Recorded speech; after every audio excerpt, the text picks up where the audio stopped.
Hello everyone, welcome back to my channel.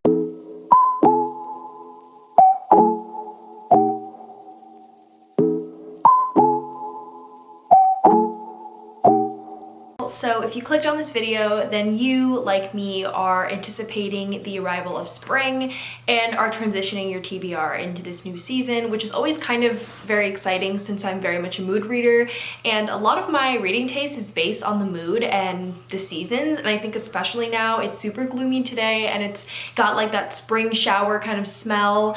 It's over 30 degrees Fahrenheit, so I would say it's okay to say that spring is here.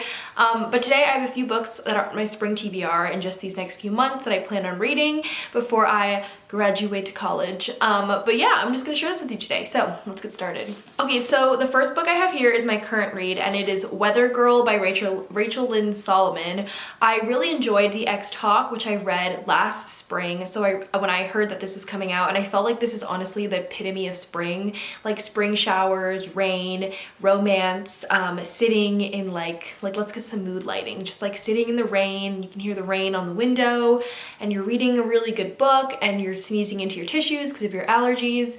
But Weather Girl is about, I believe, a TV meteorologist and a sports reporter who try to get their bosses, who are like exes, and they try to get them back together again, but also fall in love as well. It's very complicated. I really do love Rachel Lynn Solomon's writing, and I love the incorporation of like media and television. I think in the X Talk it was like radio podcast, but this book follows like TV, like media, so I'm super interested in that itself, but I think the inclusion of the romance is such an interesting factor, and yeah, I'm enjoying this so far. I can't wait to wrap it up, and this is definitely it's making me very it's making me long for spring very much, so I would definitely recommend picking this up if you're also in the same boat. Okay, going along with romance, I actually want to read a lot of romance this spring. I feel like there was just some ones that I didn't pick up. I mean, there were obviously some big names that I got to, like One Last Stop, but then there is The Hating Game by Sally Thorne, which I feel like is talked about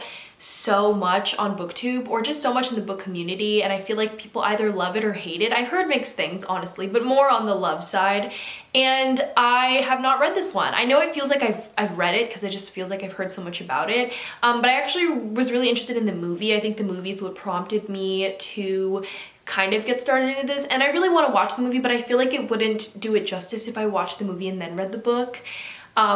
Yeah, I don't know why. I love reading books before I watch their adaptations, so I really want to get to this so I can watch the movie. Okay, the next book I have on here is a complete 180. It is Beasts of Prey by Ayana Gray. I was actually supposed to read this in February, so I'm kind of just pushing it into my next month's TBR. Hopefully I can get to it in March. I don't know. I'm really intrigued by the premise of this like zoo, this night zoo. It kind of gives me vibes of the Night Circus, but I know it includes it's an epic fantasy, and it includes just like an adventure like with monsters and stuff.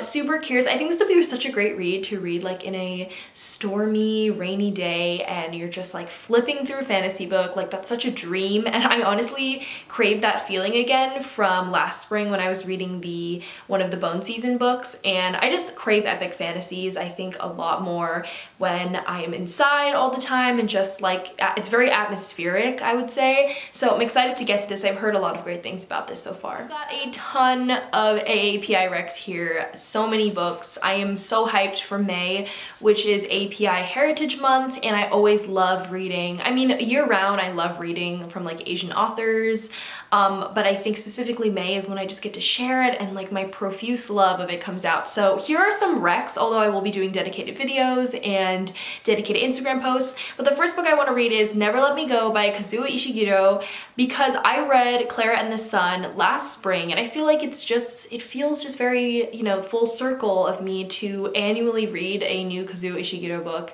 and I've heard so many good things about this one. My friends have recommended this one to me after I read Clara and the Sun, and so I picked it up, and I actually had this on my bookshelf like 4 years ago, and then I donated it, and then I purchased it again, so I feel like it's a sign that it's like coming back to me, like new beginnings, all that good shit. I'm excited. I really enjoyed the writing, and I'm excited to get to this one, although kind of scared just because Clara and the Sun was very like philosophical. I don't know how to describe it, whereas I thought it was going to be very just like pure fiction story, like sci-fi, but is very philosophical and very, it made you think a little bit. So I'm not afraid to think, but I also, sometimes when I read a book, I don't want to think, so. So I just got sent this book and I'm including this in here because I love the author. This is Mika in Real Life by emiko Jean. Emiko Jean is the author of, Tokyo Ever After, which is a book that I read last spring as well, and you'll also be seeing in this video the sequel.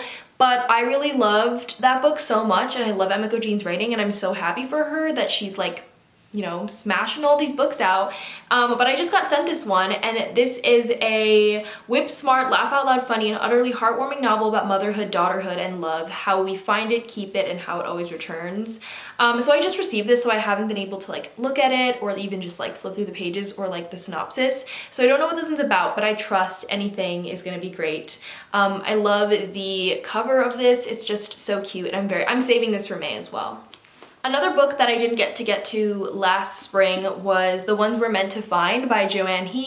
I believe this released sometime last spring, but I actually received it quite late, or like I purchased it quite late in the game. So by the time spring and AAPI month kind of like left, I was just like, oh, I'm not really interested in it anymore. It's definitely on the sci-fi side. I've heard it's very sci-fi, very STEM, very naturey. So I'm definitely saving this for the spring when I can get a little more into sci-fi. I actually just read a sci-fi book. It was N.K. Jemison's The City We Became, and I was like exactly what I was craving. It was very sci-fi, very fantasy, I would say. But yeah, this one sounds really interesting. I think this one follows like sisterhood and all that, and I've heard such great things about this, and I think this is like one of the like Barnes & Noble's like limited copies or whatever, because it's like pretty and stuff inside. So yeah. Literally the book that I'm most excited for this spring. I really hope this cover does not disappoint. Daughter of the Moon Goddess by Su Lin Tan. Everyone's been talking about this. This actually came out pretty recently. I think in January or something. I'm not really sure anymore. My perception of time is gone. But I'm excited to get to this one, as I am with all these books, obviously, but especially this one because the cover is just like too stunning for it to be not as beautiful as it is on the inside as it is on the outside. And this follows like Chinese mythology, and it kind of reminds me of that book that I read when I was in like middle school, about like the year of the dog or something by Grace Lynn, something about mountains. I'll put it up on the screen. It reminds me so much of that, and I feel like this is going to be a very nostalgic book. It's also a really long one, so I don't know what I'm in for exactly. I haven't read the synopsis because I kind of want to go into this book not knowing anything, but it's a fantasy inspired by the legend of the Chinese moon goddess. So yeah, and like celestial kingdom, like it just sounds so magical and so wonderful. Like a really great book for spring, so I'm looking forward to, I will probably vlog this one as well because it's a little bit on the longer side, so I think it will fit the vlogging content really well. Okay, so I have some memoirs here, or not memoirs, I don't think all of them are memoirs, but anyway, I have some AAPI books that were actually sent to me by Knopf, is that how you say their publishing company? By a publishing company that I didn't get to at all. They sent me all of these in like a package, and it was just like a collection of books that they had released in like one of the months, and I haven't gotten to all of them. So I think the first one you'll recognize is Crying in Hmart by Michelle Zauner. I really want to get to this one. I remember I actually had a copy of it last spring and I was gonna read it, although I experienced a loss that was too close to like this story itself. Like I've heard so much about it. I also read a few pages and I could not bear it. So I think I will be able to read this book in completion this spring, and I'm very excited because I want to know what the hype is about. Everyone loves it. Everyone and their mom loves it. Everyone knows about it, and I'm excited to read it. Then we have Speak Okinawa, a memoir by Elizabeth Miki Brina. Haven't heard of this one, haven't heard much about this one, but I am excited to read more memoirs. And then this last one, which I've actually heard a lot of good things about. Oh, there's a hair. This last one that I've heard really good things about, so by far this is like one of my most anticipated. It's Things We Lost to the Water by Eric Nguyen. What a beautiful cover, and this is supposed to be about, I think, a Vietnamese an immigrant Vietnamese family that settles in New Orleans, which is very interesting. I don't think I've ever read a book that's set in New Orleans, but I've been reading a lot of Vietnamese authors lately. I mean, I read The Mountains Sing, and then there's another book that I'm forgetting, but I have been reading a lot lately and I've enjoyed every single one of them, so I'm excited to explore more literature by these authors. Okay, this next book here, I'm so embarrassed to show. It is Jade City. Jade City by Fonda. I will finally get to this spring. I think I was just like, the first book was like out last spring and then like the series wasn't concluded, and I really just want the series to be concluded because I don't want it to be another episode of the Poppy War, which is me starting a series and the third book is like, doesn't come out, and I'm very impatient and don't like remember that there's books coming out or new releases coming out, so I just don't end up reading it. So I haven't finished the Poppy War series, but Jade City, I believe the third one is out already or coming out soon, so I'm going to get to this. I swear, you can keep me accountable. I will be posting a vlog about Jade City and telling you all my thoughts because this book is too good. It's a Hong Kong gangster film kind of taken in place in a fantasy metropolis, action-packed, ambitious families and guilt-ridden loves. I really hope this doesn't, I didn't like these violent delights. Is that what it's called? These Violent Delights. I didn't really enjoy that one as much as I thought it would, and it kind of has like a similar premise, or it's very reminiscent of this book, but I've heard this one is better, so I need this.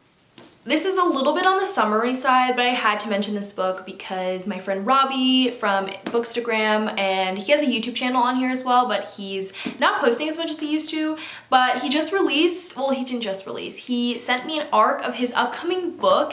I feel like if you've heard this circulating around, but it's If You Change Your Mind by Robbie Weber. This is like his book. This is his baby, and I'm holding it in my hands, and it's so weird and it's so crazy, and I'm so happy for him. And I'm sharing this because I definitely want to read it early. I know it's a summer book, although it comes out in May, so it's pretty much spring. It comes out in early May.